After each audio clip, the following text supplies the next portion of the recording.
The shadow's biggest nightmare is the light, whereas the light doesn't know any shadow.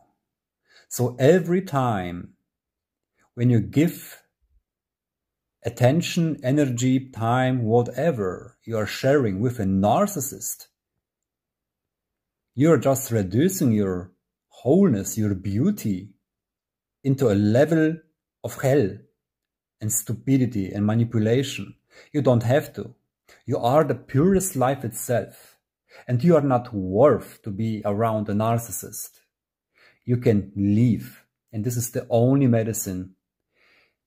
The only medicine is leaving, living independently your true love, authenticity, light, and not giving any energy, any thoughts anymore, anything to the narcissist. Live your truth.